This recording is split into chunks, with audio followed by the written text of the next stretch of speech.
Hello, welcome back. We're tuning in for another night here for Reggie Sleepout at Home, our 2020 live stream. Thanks for joining in again. And tonight is day 5. So we are over the hump here. We're halfway into the event and we're going strong. Thank you to all of you who have been camping out at home, sleeping out, and spreading the word, doing as much as you can. We appreciate all of you. So tonight, I'm joined again by Toby O'Barry, our IHYC director. Howdy. I'm Toby.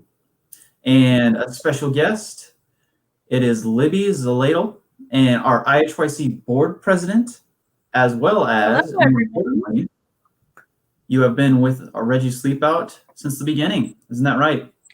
It is, yes. I slept out at the first one, and I think almost every single one since, except for maybe 1 or 2. Of course, yes. Very cool. Very cool. Well, thanks for joining us tonight, Libby. We'll go ahead and get started, but just a brief overview. If you haven't been tuning in with us, we're here every night at 7 p.m. We're going to have a nightly live stream where we're checking in, showcasing their sleepouts, and talking a little bit about the event and some of the programs we have here at IHYC. And, this year has been a little difficult, of course, with the coronavirus. We've all had to learn and adapt. And so this year's Reggies Sleepout, we are not sleeping out at Drake Stadium tonight, thankfully, with the rain. But this year's event has been adapted to a longer format. So we will be sleeping out until September 14th. And so all the way through the week, there's still opportunities to get involved, and you can still register up until September 11th. We appreciate you for all that you've done so far. So thank you all. And Libby, when we mentioned you've been with us since the very beginning. So I guess tell us a little bit about your involvement with Reggies Sleepout and why you think this is such a good cause to get behind. Definitely. So why I'm participating is to address the critical problem of youth homelessness.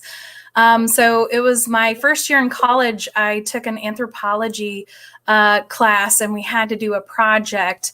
And so I decided to see where the homeless live. And let me tell you, it was quite eye-opening. The concerns that they have to worry about, where they're getting their next meal, where they're sleeping, especially if it's windy or really hot, or an example, it's raining out right now, and where they're not going to get wet, and just also to be a safe space for themselves.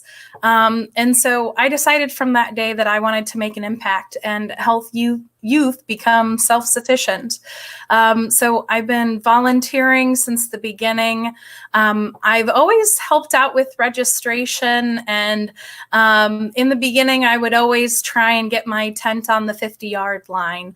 That was always the goal, because you could always see the layout of the land and then see all of the really neat tents or sculptures or boxes that people put together, whether it's a Lego or whether it's a barn. People have been very creative over the years with what they come up with.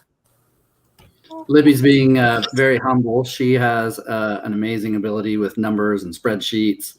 She compiles all the cash that comes in the door for the typical Reggie Sleepout and does a lot with the registration and online. So she's a big cog and a big piece of the event being successful every year. And just the history that you bring, and the fact that you were there on the very first Reggie Sleepout and all the way through, you've been kind of in our corner ever since the beginning. So it's been pretty cool to have you. Yes. Well, thank you. It's been a wonderful evolution to watch and see how it's grown and evolved. Mm-hmm.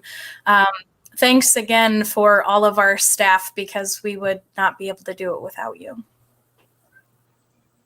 Of course. Yeah. Thanks for joining us tonight. We appreciate it. So, we're here because we are trying to, raise some funds for youth homelessness, but at the same time, the big part about this event is it's about getting the word out. So raising awareness about youth homelessness in our community and telling that story about Reggie Kelsey. With this event being named in honor of Reggie Kelsey, we want to keep that story at the heart of things. And so if you want to learn more about Reggie, we'll be kind of showcasing his story a little bit more later in the week. But you can go ahead and go to reggiesleepout.org, and there's a lot of information about who Reggie was and a little bit more about the foundation of the event and how it got started in 2006. So you can head on over there, and if you want to learn more about our center itself and all the services we offer, go ahead and stop by iowahomelessyouth.org and iowahomelessyouth.org. And there is a lot of information about all of our programs and how you can make an impact by helping us out at IHYC. So speaking of impact, Toby, I believe you've got a little bit of a rundown here to show people a little bit more about how the money they raised is being put to work. Yeah, tonight we're going to really focus on that $300 level and kind of what that impact creates. And at that 300 level, one component and one item that's crucial for services that we provide with youth are hygiene items. So you think of things like deodorant, toothpaste, toothbrush, all those kind of core hygiene components. $300 will provide hygiene items for 60 youth. Another item at the $300 level is 3 sets of bedding for our emergency bed program. So we have 9 emergency beds. If you invest and raise $300 for Reggie Sleepout, that would directly provide 3 sets of that bedding for our eBed program. And then the final impact that we're going to share tonight is that $300 helps 15 youth with a monthly bus pass to be able to get to work, to go to and from home, and to get to school. So really, it's really special to be able to provide some of these services for youth and break down those barriers. And that $300 level really can create such a strong impact for the 650 youth that we serve each year. Yeah, and when you're talking about hygiene items or any of the other things that we provide, I think it's really important to keep in mind that we really serve a very diverse group of young people.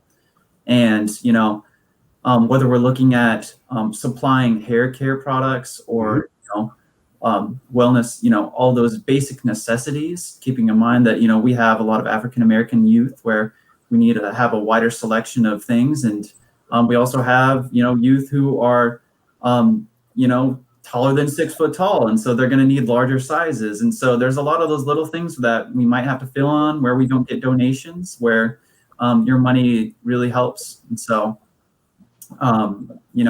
thank you so much for making an impact by being involved this year. And that's just a taste of where your fundraising might go. Yep. And we'll go ahead and take a quick look here at your involvement with Reggies Sleepout. So we can't do this without you guys. So thank you so much for tuning in. And we would like to showcase a little bit about some of the sleepouts that you guys are holding in your backyard. So, I don't think we have a lot of photos from tonight, but so bearing in mind with the weather, everybody be safe out there. Of course, we want to make sure at the start of things that safety is always in mind. But there's another dog. Happy to see that. Thank you so much, Collins, for being involved as always. And this is Kelly Novashin and her husband. Thank you so much, Kelly. Kelly is one of our staff members. And again, Mary Oliver here has been doing a nice daily post here just to give a little bit more information about our center and talking about the ways that youth might challenge or find challenges. And she brings up a really important point there at the bottom.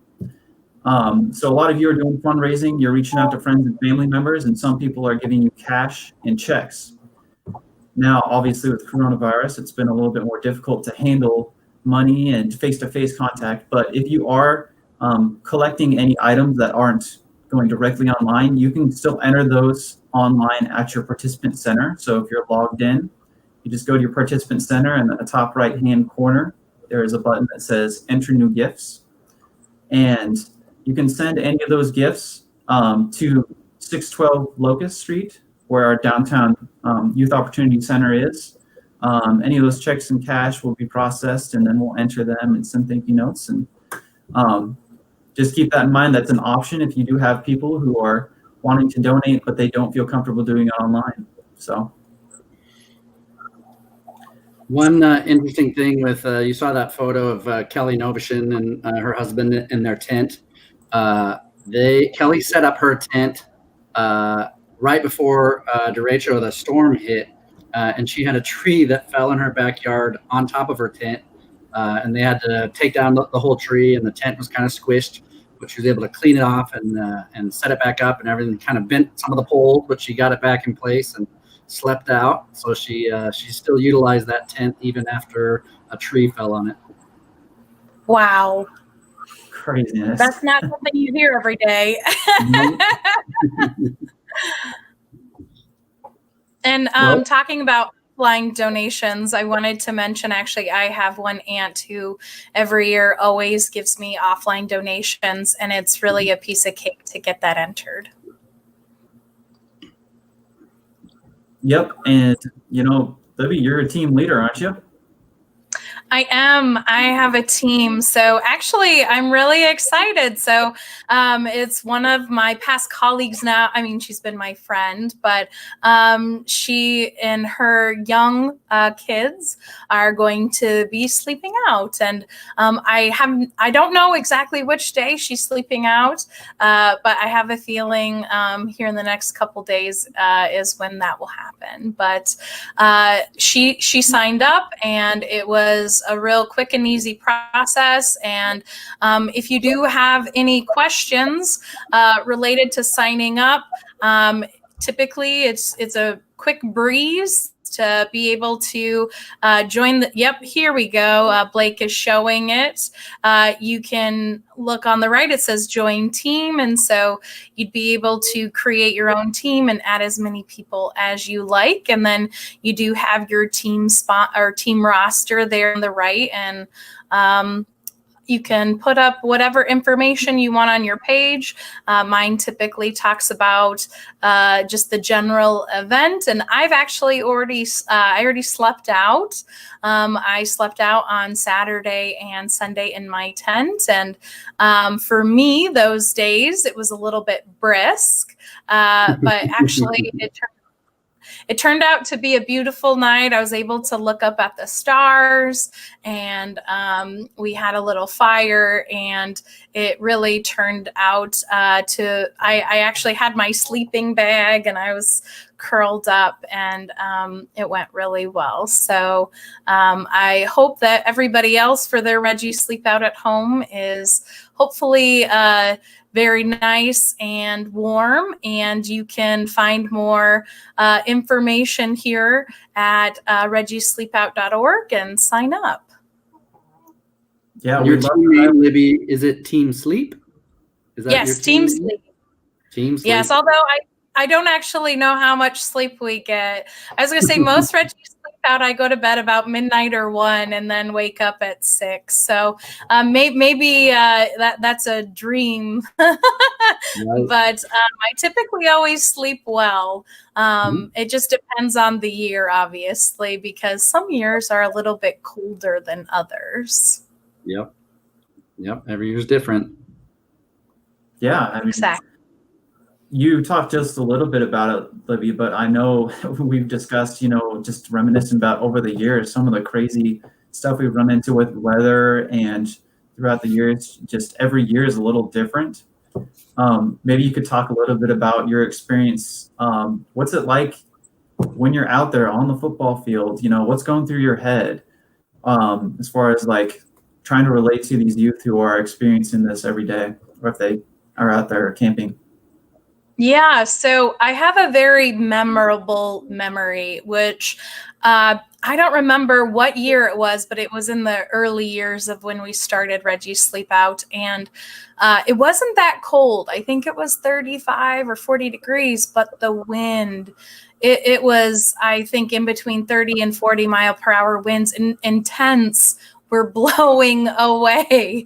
And so people would be off chasing their tents because most of the time you might have your sleeping bag, maybe a sleeping pad or a pillow or something like that, but you don't have a lot in your tent. And so people were having to make sure that they were all secured. But let me tell you, that night sleeping, ooh, that wind just would get you from the ground. And I'm pretty sure I had hot pads on both my feet and my hands. I'm pretty sure I had 3 or 4 layers, and I had a sleeping bag. It was very cold, and it just makes me think, I guess, how grateful I am to have a home that I can go to and have heating and air conditioning, or as Toby already mentioned, the derecho that happened.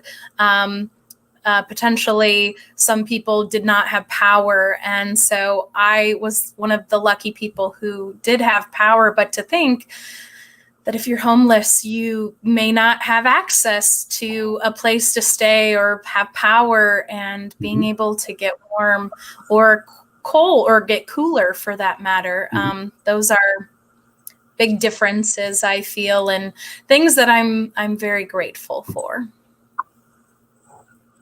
Yeah, of course. I mean, it's really one thing to talk about it, but to be able to go out there and experience it, showing is always better than telling. And I think that's one of the biggest takeaways from this event for a lot of people, is just being able to actually put yourself in someone else's shoes and say, wow, that's rough. One of my favorite Midwest films, if it wasn't for the wind. So yeah, of course. I don't know, Libby, if you wanted to talk just a little bit also about, I know you've been involved with Sept since the beginning. And so I guess, what does this event mean to you personally? And what are you looking forward to in the next few days as we close it out here? Yeah, definitely. So just to give kind of a brief overview, so Reggies Sleepout was created in memory of Reggie Kelsey. And Reggie was a young man who aged out of the foster care system in 2001, and within 3.5 months was found dead in the Des Moines River. And he did not have a support system. So for a little bit of a story here, when I graduated from college and I was moving out, I had a sofa that I no longer needed. And at the time, with one of our programs that I believe Toby will mention later on, there was a youth who was moving out with her daughter. And the case manager had told me that they would be able to use the couch, and me not really thinking about it, I said, are you sure? It's just a couch. It's not the greatest. And she was like, hey, Libby, this is where they're going to read to each other on that couch, or maybe it's nap time, or maybe that's where they'll sit and cuddle on the couch. And it just made me think that some of these youth do not have a support system. And that my wish is that the Iowa Homeless Youth Center is able to be a support system for our youth and help them become self-sufficient. And whether that's finding a job and an apartment for, one individual, or maybe it's going to college, or whatever self-sufficiency is to that individual. I really feel that IHYC makes that difference.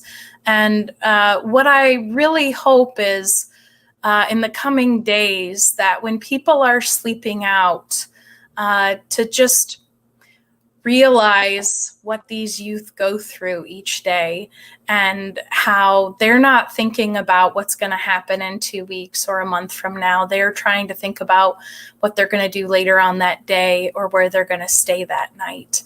And I just hope people think about that, and also realize just what an awareness that they have to being homeless. And so IHYC, though, my hope is that with Reggies Sleepout and IHYC, that they'll be able to understand what a big difference that we make in the lives of our youth. Absolutely. Yep. Every little bit counts. Mm-hmm. Exactly. It's amazing to see the the kinds of success stories that have come out of our programs. So, but I appreciate you tuning in with us tonight, Libby, and we'll go ahead and I'll turn it over to Toby here. So it sounds like you've got a little bit of facts for us. Every night we like to give a little bit of insight about the scope of youth homelessness and try and give you a little bit more detail as to what we're dealing with and how we work to serve our youth. So Toby, maybe talk a little bit about transition-aged youth. So I know that word gets thrown around a little bit. Maybe people aren't familiar, and talk a little bit more about the youth we serve. Yeah, thanks, Blake. Really, a lot of times people are confused as to what the definition is for youth. When you say we work with youth, we serve homeless youth. If you look at HUD's definition for homeless youth, it's anyone under the age of 25, which is what we go off of at our agency, is HUD's definition. And so at IHYC, we serve transition age youth, which is 16 and a half at the low end, up to the age of 24. And really, it makes sense if you think about brain development. So most youth, when you're 18, 19, 20, your brain isn't fully developed, especially in young men, until that age of 24 or 25. So really, that falls in line with HUD's definition of youth under the age of 25. A lot of times we have individuals who really think youth it's a much younger age. But it's really that sweet spot of the typical youth that we serve is that 18, 19, or 20-year-old is kind of that range. But at our agency, it's that 16 and a half to 24. And then the third did you know item for tonight is just talking about IHYC and our operations, that we were part of YSS based out of Ames. And back in 1985, YSS really recognized that there was a gap in services specific to transition age youth here in Des Moines. So IHYC started operations in Des Moines in 1985 with just a couple employees. And now we have over 40 full-time employees and an operating budget of roughly around $3 million. So we've really grown over the years, but it's really grown in the wrong way. We really don't want to be this larger entity. We want to be providing more and more services, and we want less youth experiencing homelessness. We'd love to be put out of a job, but really until we can understand youth homelessness, understand the causes and dynamics of that, that's not going to be the case. And we need to be here as a support system for youth that fall between the cracks. And I think that might be one segue, Blake, that we can talk through within our operating budget is we have our Lighthouse Transitional Living Program, which Libby mentioned a little bit earlier. And I know we potentially have a video that we can show about the Lighthouse program.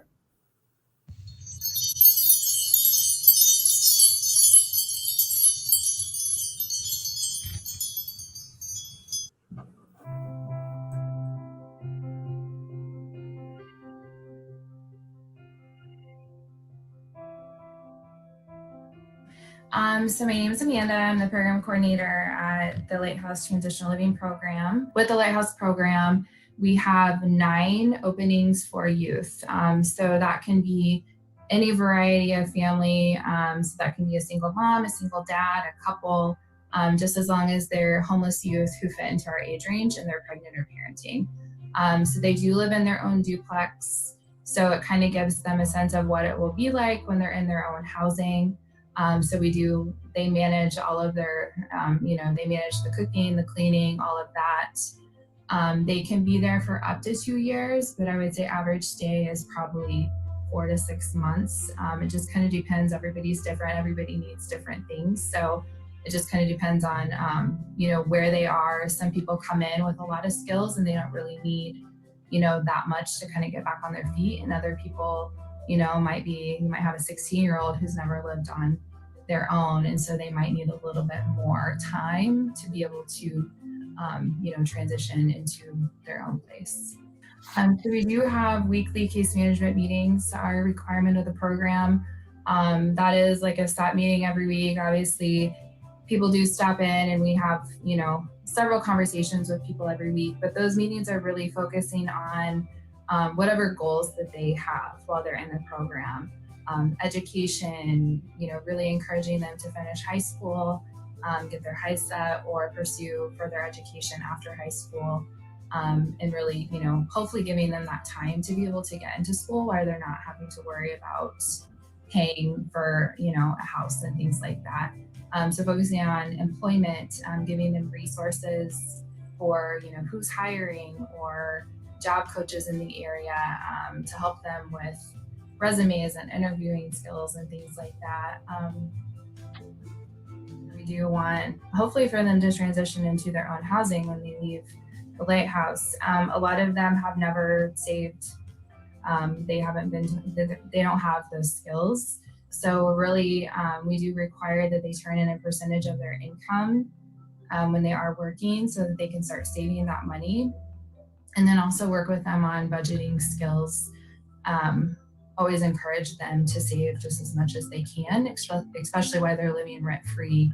And, they can focus pretty much their whole income on saving while they're there. I graduated from high school in 2004 and came to Iowa to set a good foundation for myself. I went to Faith Baptist Bible College in Ankeny and just got into not the best group of friends that were doing drugs and just, not really looking out for my best interest.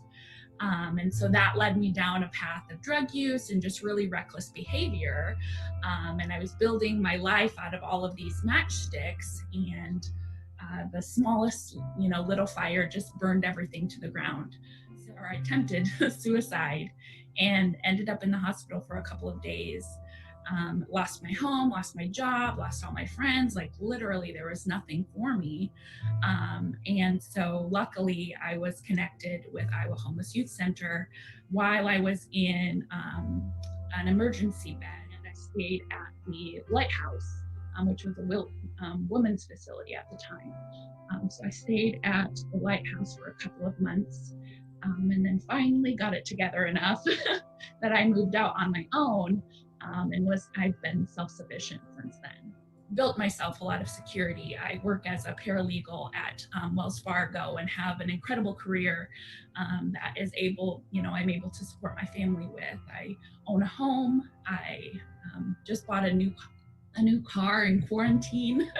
Lots and lots of things I'm very, very blessed to be able to do now. 14 years ago, I had no outlook. I didn't think that any of this was going to be possible for me. It was a great program for me.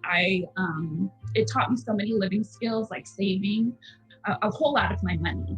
And I always think about that, even now, like how much I'm saving and keeping an eye on that type of thing. They just connected me with so many different resources that I wouldn't have been able to do by myself. I got my license while I was there. I bought a car. I got everything that I needed to try and raise a baby. I wasn't receiving a hand out. It was a hand up, and just a different perspective to see things just a little bit differently. I carried it with me for 14 years. So I think trust is a huge thing, especially with a lot of the people we work with have a lot of trauma in their background. So, when they come in, there is a lack of trust because maybe they've had things that they've experienced, so being there for them, when they need it, when you say you're going to do something, following through on that so that they know that when you say I'm going to do A, B, and C, you're following through with A, B, and C. And then I think eventually, most people will start to trust you. And, we have people that come back several years later and, it's nice to see that you've built those relationships. And I think, sometimes they don't have any of that informal support. So sometimes you might be the only person in their life that they can come to. So they come to us. I would say the most rewarding is when people, they get to that point where they're able to transition out into their own place. And then, and you see them afterwards doing well. They come back and they tell you about the things that they've been working on or, their life, how it's going. And I think that that's really neat to see. Sometimes maybe it's just the little things that you celebrate that they haven't experienced in the past. So yeah, I think just seeing people be independent and making that progress is what keeps me going back every day.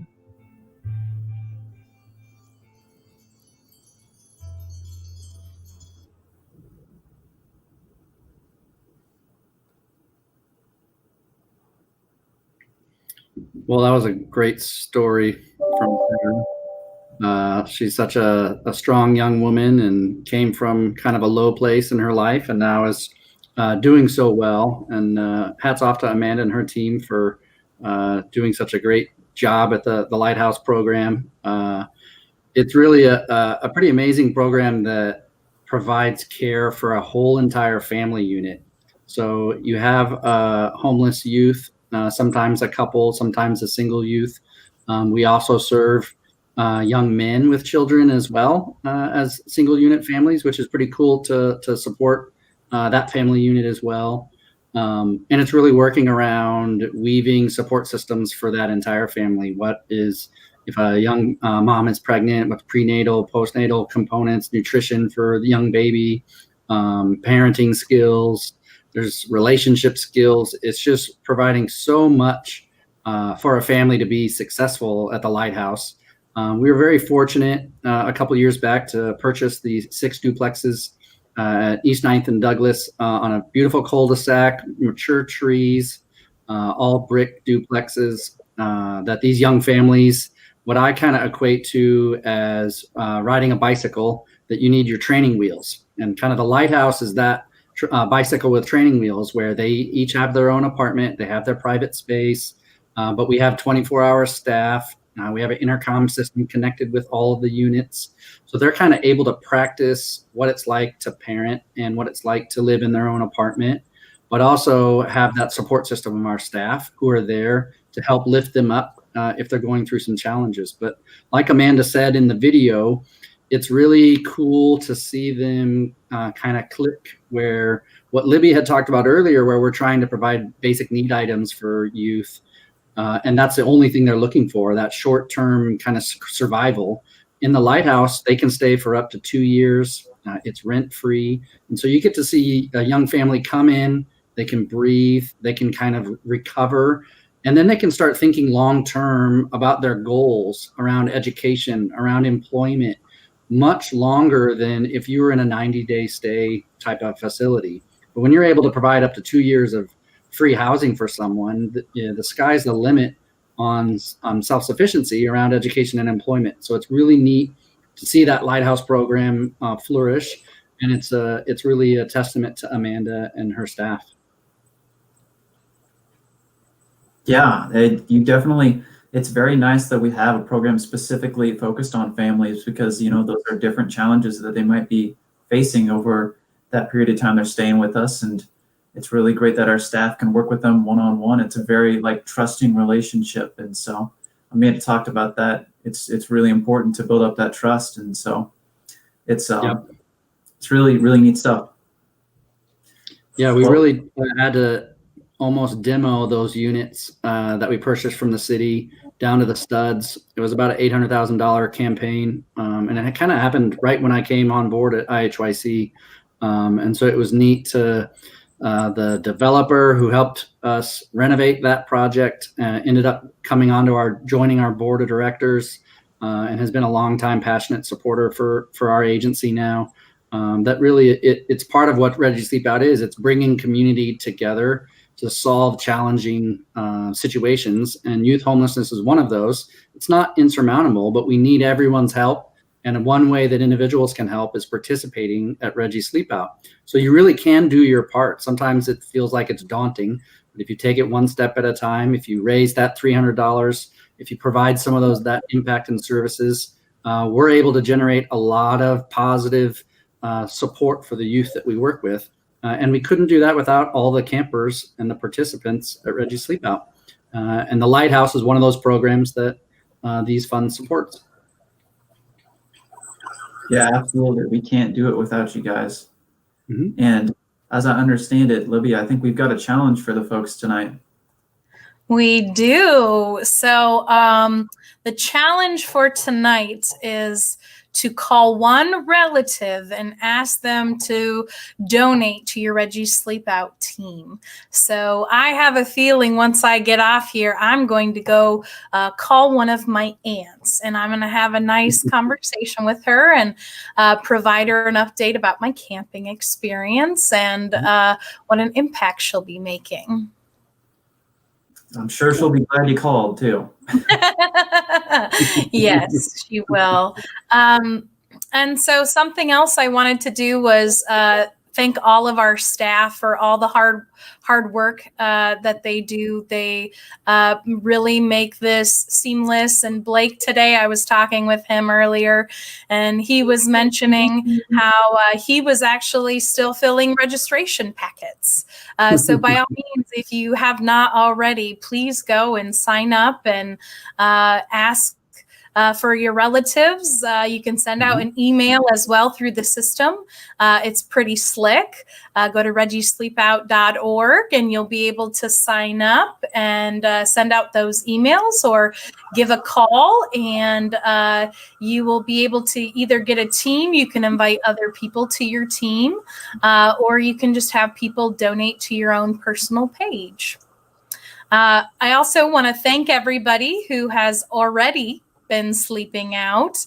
If you have any pictures, like Blake showed earlier, please post them. And then if you could, please use the hashtag RSO at home, or also feel free to tag us at Reggies Sleepout or Iowa Homeless Youth Center DSM. And so that way we'll be able to see all of your pictures. I was going to say I will actually be posting mine tonight as well, and trying to get raise some additional awareness in these last few days about Reggies Sleepout and talk about my camping experience with everyone. So please, again, go to reggiesleepout.org and sign up today. Yep, and that'll about do it for us tonight. We'll be back again tomorrow night. It'll be a slight change in the schedule on Thursday. Just a heads up, it'll be 6 o'clock, but every other night, right here, 7 o'clock. And we'll be talking more Reggies Sleepout, showcasing those photos and just talking more about our programs and all the good work that's going on here. Libby, Toby, any other closing thoughts before we sign off here? I just hope everyone who's sleeping out tonight is staying dry. My thoughts exactly. Stay warm and stay dry. Yep. All righty. Well, grab your umbrella, and thanks for tuning in tonight, folks.